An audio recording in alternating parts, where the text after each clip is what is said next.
earlier you don't understand Republicans. What does it say about them if they oust Liz Cheney from leadership for telling the truth about the election? Look,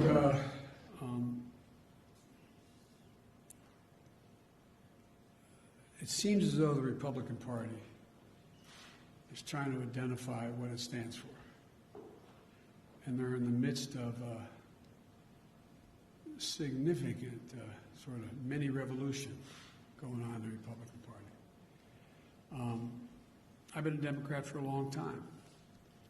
We've gone through periods where we've had internal fights and disagreements. I don't ever remember any like this. And so, as one of you said, and I'm not embarrassed by identifying them, as one of you said on national television last night, we badly need a Republican Party. We need a two-party system. It's not healthy to have a one-party system. And I think the Republicans are further away from trying to figure out who they are and what they stand for than I thought they would be at this point. Sir, Mitch McConnell said that he is 100% focused on stopping this administration. You've spoken about your relationship with him in the past. Do you still think you can work with him when he says things like that?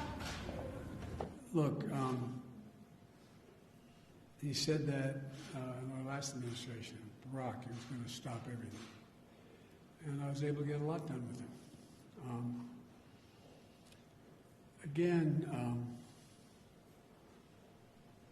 Look, everything I'm proposing that be done to generate economic growth, employment, and put us in a position where we can outcompete any other country in the world with research and development and moving ahead, I pay for. We talk about how this is going to cost so much money. I'm not paying for it. The bottom line is this. My Republican friends had no problem voting to pass a tax proposal that expires in 2025 that cost $2 trillion. None of it paid for. Increased the deficit by $2 trillion. Gave the overwhelming percentage of those tax breaks to people who didn't need it. The top 0.1%. They didn't need it. And it was argued that what it would do is generate this great economic surge and growth. It would increase productivity. It would pay for itself. It would generate a sense of growth in America we hadn't seen ever before. Well, everyone from the Heritage Foundation on has pointed out hadn't done that. Hadn't done that. Now I come along, and the proposals that I'm suggesting are tried and true things like when you rebuild bridges, things get better. When you rebuild highways, when you don't have to, airports, ports, it all matters. It increases productivity. And the programs that relate to people are programs that are the things that also generate economic growth.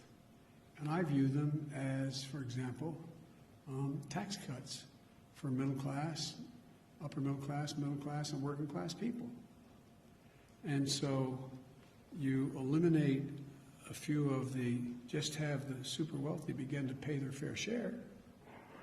For example, you have, I think it's 35 or 30 corporations didn't pay a single solitary penny last year in the Fortune 500 companies. They made $400 billion. They paid no taxes. How can that make any sense? Especially since these corporations, and I come from the corporate capital of the world, more corporations are incorporated in my state than all the rest of the country combined. If you notice, corporations aren't investing any money in research and development. Somewhere, what's most of it going to? Buying back their own stock, stock dividends, which makes sense, leaving by some studies less than 10% for research, development, pay raises, etc. Used to be that not too long ago, for example, during the Bush administration, the tax rate for the very wealthy making well over millions of dollars was 39.6%. It's now 37%. Just raised it back to what it was before. It raises enough money from that savings to put every single person in community college who wants to go. Now, what's going to grow America more?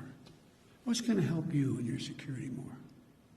The super wealthy having to pay 3.9% less tax, or have an entire generation of Americans having associate degrees. That's why all the economists, even on Wall Street, are pointing out, guess what? It grows the economy. Benefits everybody. Hurts nobody.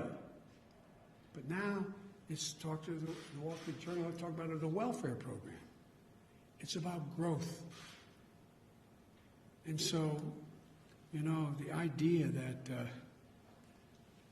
it's just amazing. I mean, corporate taxes, they were 36%. Our administration, last administration, said we should lower it. We suggested it be lowered to 28%. Well, it's got lowered to 20%, or 21%. Show me something that's benefited. What's happened? Show me where the growth is. What's it being invested in?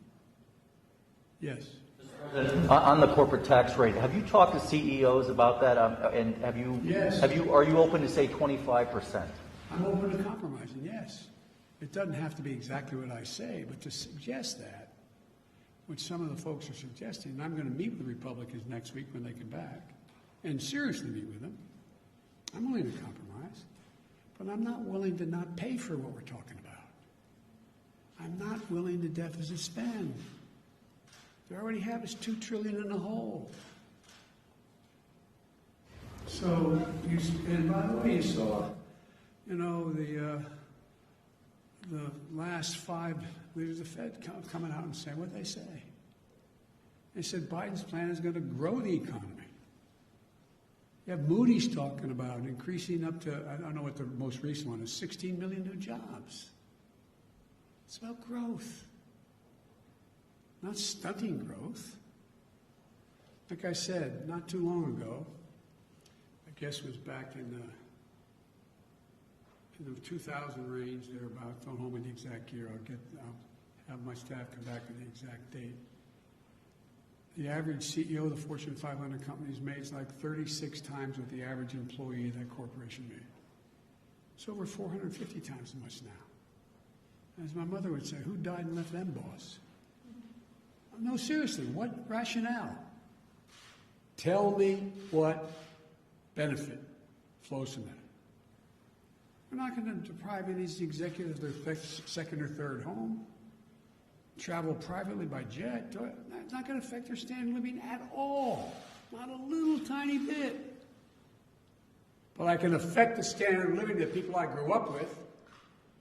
If they have a job, I can make sure the standard of living of people I grew up with, if they have child care, can afford it, so 20 million women can be back in the workforce. This is just makes no sense to me.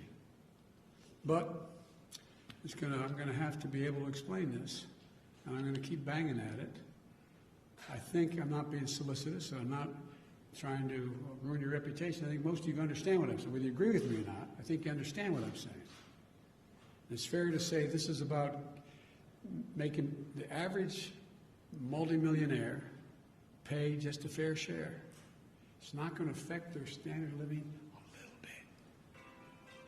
Thank you all very much. The interest rates. You guys.